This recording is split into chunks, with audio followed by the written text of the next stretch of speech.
¿Qué tal? Les habla Jorge Gestoso. En el programa de hoy, la geopolítica detrás del discurso antidrogas con otro notable invitado, Ricardo Soberón, analista internacional directamente desde Lima. Ricardo Soberón, una cálida bienvenida al programa.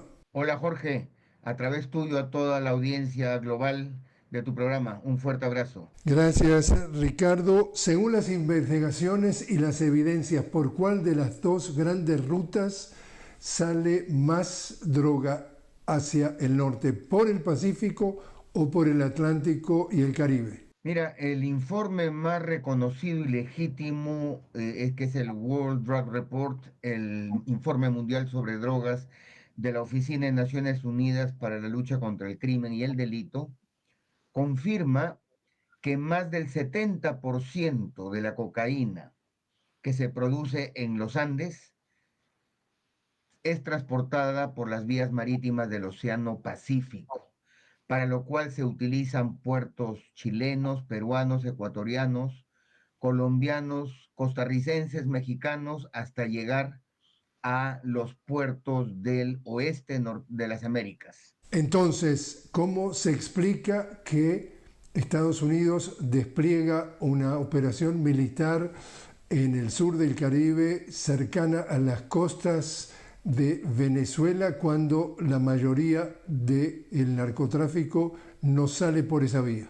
A mi juicio, esto no tiene nada que hacer con el tema de las drogas, porque si así fuera, la administración de Donald Trump estaría teniendo acciones mucho más contundentes para atacar el crimen organizado en su país, que es el mayor consumidor y demandante no solamente de cocaína, sino también de heroína y de fentanilo. Tres drogas de distinta naturaleza, de distinta tipología y de distinto origen global. Por lo tanto, para todas aquellas personas que ya han conocido los antecedentes de la guerra contra las drogas en la década de los 80 y 90, que Estados Unidos desplegó también sobre América Latina, entendemos que este es un artificio que tiene fines completamente distintos a los que se declaran. Estamos hablando acá que esto es geopolítico. Totalmente. Esta es una secuencia que podemos identificar claramente que empieza con la política migratoria de Donald Trump hacia América Latina, que tiene varios componentes. Luego va seguido de los intentos de recuperación. En el mes de abril, el secretario de Defensa, Pete Hegseth, señaló que había que recuperar el patio trasero. Luego vino seguido de esta política arancelaria que tuvo en el Brasil la mayor víctima de estos anuncios arbitrarios y unilaterales que rompieron con el esquema de libre comercio que los propios Estados Unidos diseñaron para el resto del globo en la década de los 90. Y ahora observamos este capítulo que se inscribe dentro de la orden ejecutiva que declara los carteles como organizaciones terroristas.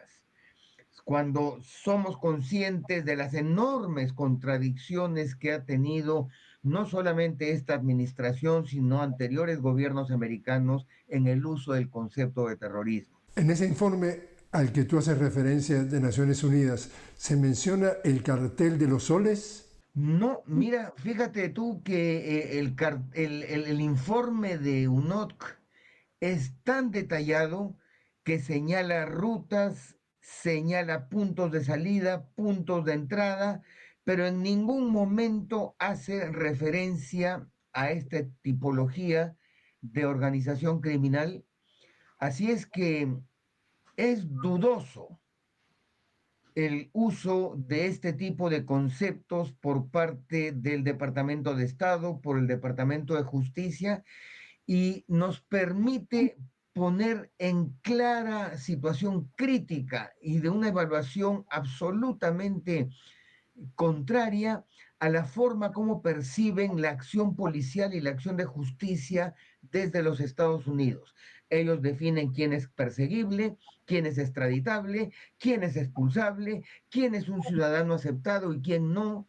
Recordemos que los Estados Unidos han aceptado a gobernantes, exgobernantes latinoamericanos que son perseguidos por la justicia de nuestros países y que no han sido recíprocamente devueltos a sus países. El caso del expresidente boliviano Gonzalo Sánchez de Lozada es uno de los más claros. Así es que este tipo de denominaciones arbitrarias unilaterales van en contra de todos los principios de derecho internacional. Cuando tú vives en el norte, ¿cómo definirías tú o resumirías tú el relato de cómo pintan este tema del narcotráfico, de las drogas, de lo que tiene que ver también con el negocio? Es decir, ¿quién empieza a ser el culpable y dónde nace esto? Quiero hacer simplemente una aclaración. En términos de lo que hay consenso es que prácticamente el 30% de la cocaína del mundo lo consume un solo país, Estados Unidos. ¿Y qué es lo que dicen los medios hegemónicos de Estados Unidos cuando le cuentan a su público de cuál es el problema este del tráfico de drogas y del narcotráfico? Mira, Jorge, voy a utilizar un concepto que tú usaste, negocio.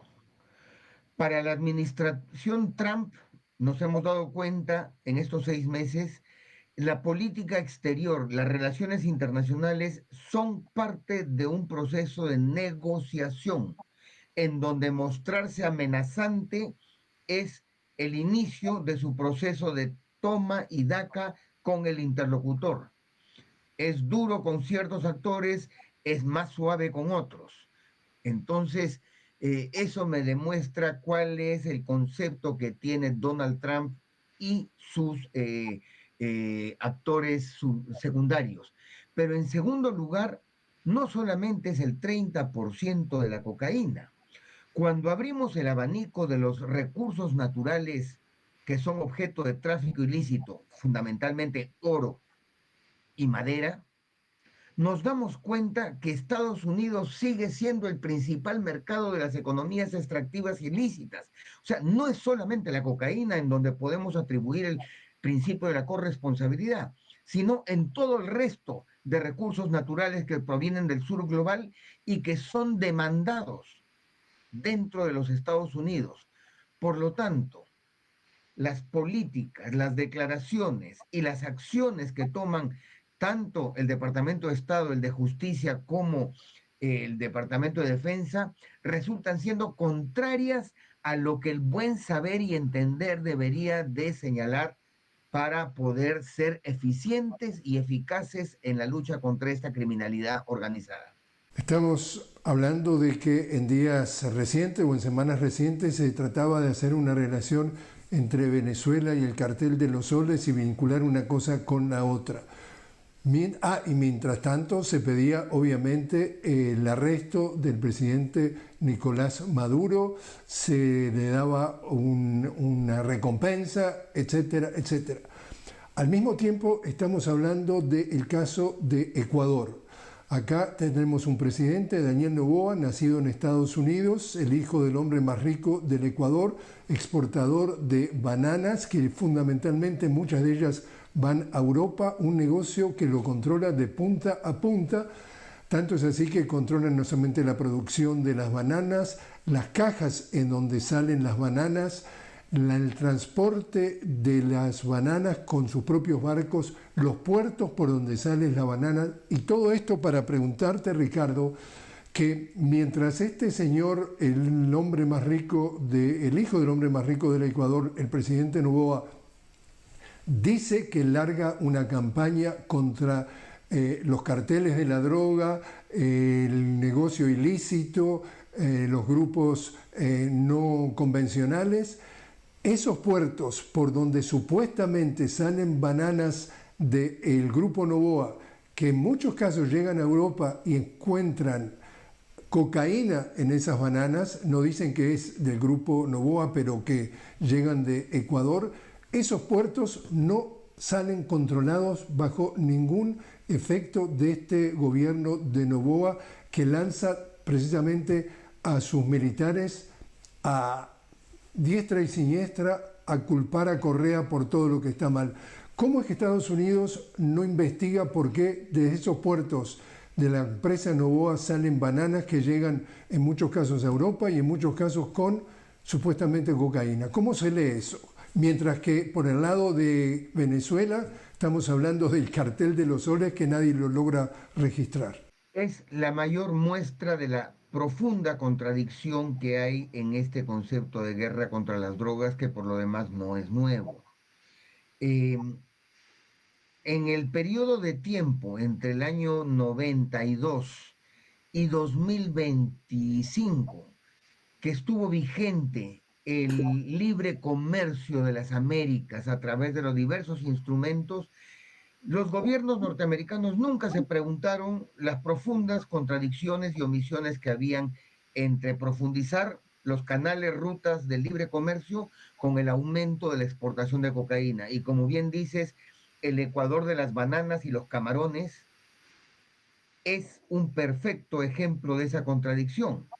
De la mismo modo ocurre con la administración Bukele, a quien se le cataloga como un ejemplo de la lucha contra el crimen organizado y se evita hablar de los diálogos secretos que tuvo el señor Nayib Bukele con las maras salvadoreñas para llegar a este proceso de treguas temporales.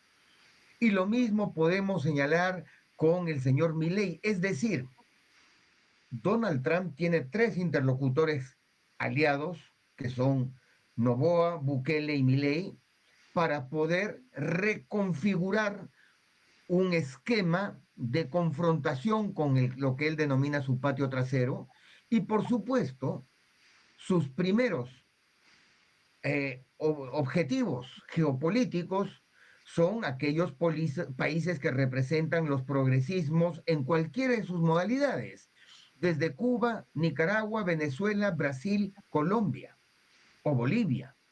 Y es en ese contexto que debemos entender, en el pasado se utilizaba la desertificación anual de los países que no luchaban contra el narcotráfico.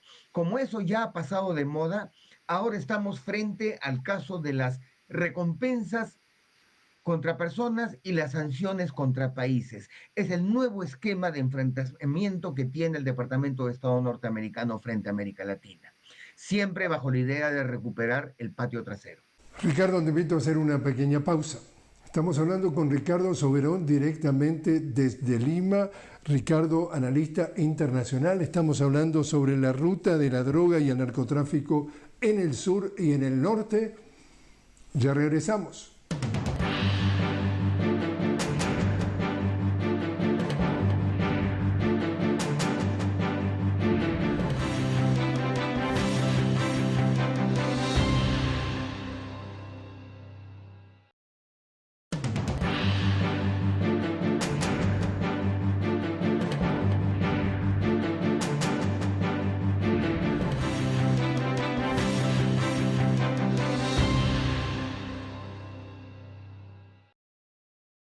Continuamos hablando con Ricardo Soberón directamente desde Lima. Ricardo, analista político internacional. Estamos hablando sobre la ruta de la droga y el narcotráfico en el sur y en el norte. Y precisamente, Ricardo, llega la droga desde el sur y la denuncia es que son los grandes bancos del norte y los paraísos fiscales, es allí donde se lava el dinero. ¿Cómo es que de eso no se publica nada?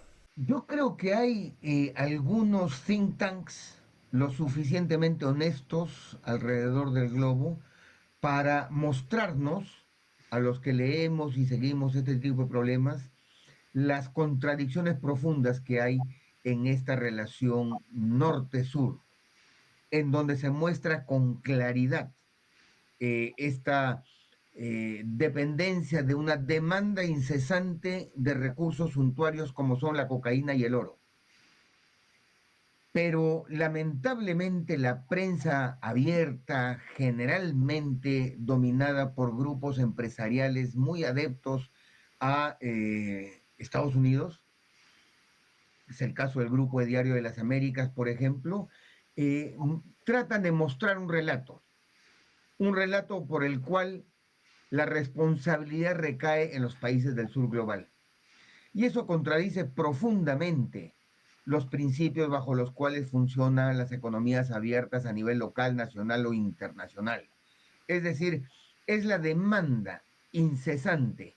Recordemos, en el caso de la cocaína, son 23 millones de usuarios de cocaína en el mundo, de los cuales 5 millones son altamente adictos a ella.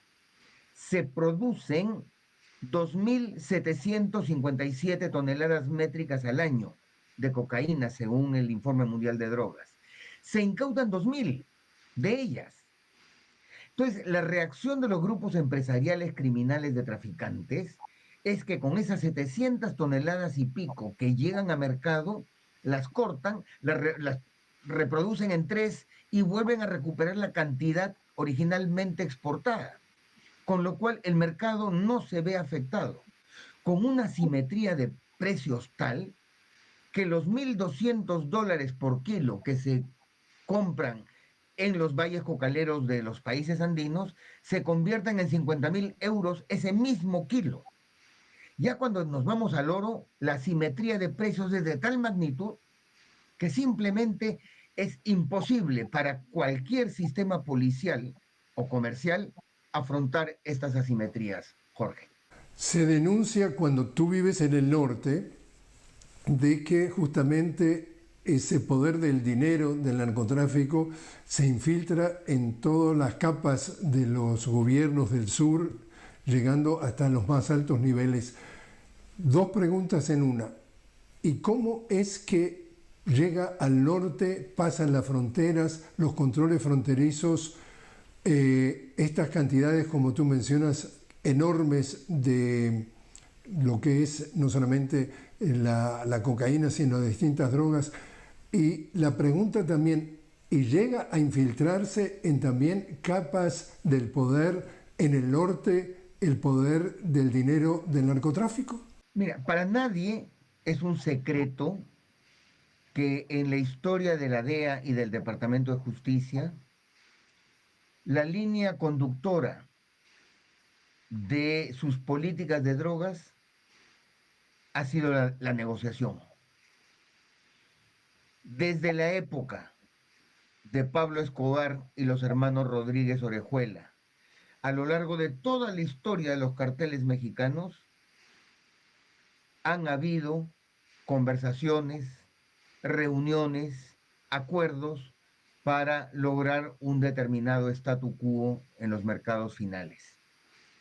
En segundo lugar, no nos explicamos cómo la frontera más militarizada del mundo, me refiero a los 3.000 kilómetros de frontera entre Baja California, Texas y Arizona, que dividen a México con Estados Unidos y en donde el señor Donald Trump ha desplegado los 3.000 hombres de la Guardia Nacional y del Ejército Americano con la más alta tecnología, además de los 10.000 soldados del Ejército Federal Mexicano al otro lado de la frontera, y sin embargo, el fentanilo, la cocaína, llegan de la manera más franca y evidente posible.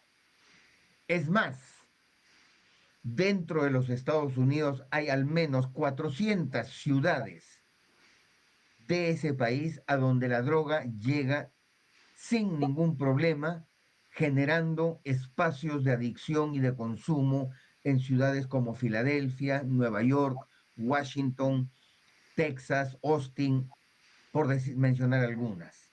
Esto no es posible si no es bajo la aceptación tácita por parte de determinados actores no visibles de la administración de los Estados Unidos. Detrás de Donald Trump, de Marco Rubio, de Pete Hegseth, de Pat Biondi y de todos los actores y actrices del establishment norteamericano, hay intereses muy concretos que permiten esto.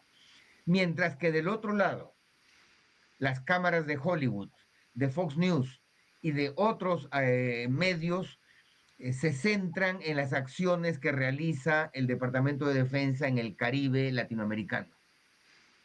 Entonces, esa contradicción es la que yo rescato y llamo la atención, Jorge. También Europa es un gran consumidor y gran, como decíamos anteriormente, gran porcentaje de esas bananas ecuatorianas que muchas veces que salen del puerto del grupo Novoa, muchas de ellas, y cuando llegan resulta que tienen cocaína en su interior.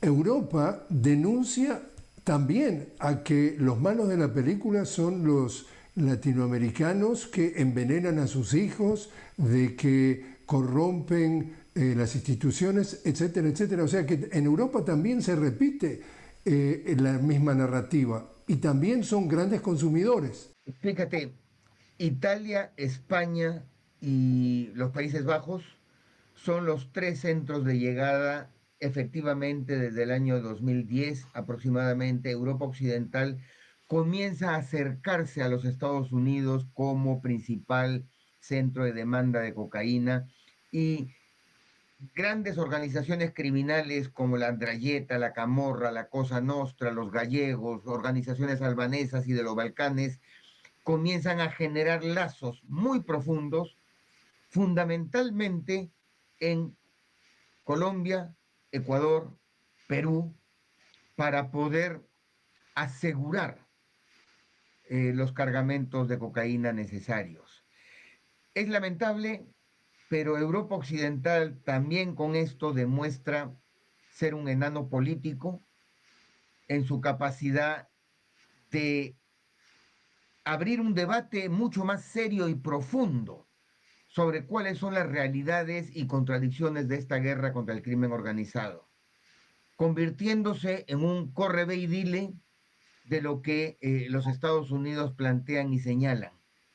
Recuerdo yo, cuando era más joven, Europa Occidental era un contradictor profundo de la guerra contra las drogas y más bien señalaba las causas estructurales, comercio norte-sur, diferencias sociales y económicas entre las sociedades rurales latinoamericanas versus el mundo desarrollado, para poder mostrar esas contradicciones. Hoy en día eso ya no existe. Europa Occidental, lamentablemente, la Unión Europea y sus líderes se han convertido prácticamente en el conejillo de Indias y en el receptor, al igual que América Latina, de las políticas dictatoriales que dicta Washington urbi et orbi, o que pretende hacerlo. Ricardo, por último, ¿qué entiendes tú que debería estar haciendo América Latina y que no está haciendo para que a nivel global, a nivel mundial, el ciudadano del mundo, el ciudadano del planeta pueda tener acceso a escuchar la otra cara de la moneda, para que pueda escuchar que esto de la producción desde el sur no funcionaría en absoluto si no existe la demanda y el consumo masivo del norte, y que en realidad hay grandes responsabilidades y grandes niveles también de corrupción a nivel del norte? ¿Qué podría hacer para que el resto del mundo pudiera entender que este problema, como dice Eduardo Galeano, en aquello de la escuela del mundo al revés, para muchos es todo lo contrario, es al revés? Yo sugeriría dos respuestas, una de carácter político y otra de carácter instrumental. Sobre la segunda, impulsaría para que medios de comunicación latinoamericanos trabajen sobre una línea editorial mucho más certera y efectiva sobre las verdades de la criminalidad organizada proveniente desde América Latina hacia el norte desarrollado. Pero esto debiera de ir acompañado de una fuerte declaración política de nuestra plataforma mayor, la CELAC, que ahora está bajo la Secretaría Pro Tempore de Colombia, y pediría que los presidentes Lula, Maduro, Petro, Sheinbaum, no esperemos más, seamos pragmáticos, los cuatro grandes líderes latinoamericanos se puedan reunir y señalar con claridad meridiana cuáles son las verdades y las medias verdades que hay alrededor de las acciones unilaterales, arbitrarias e ilegítimas de los Estados Unidos en un momento en los que este país viene perdiendo la hegemonía mundial a cambio del rol creciente de la República Popular China en América Latina. Ricardo Soberón, muchísimas gracias por haber estado con nosotros. Un fuerte abrazo a ti, Jorge, y agradecido por tu entrevista.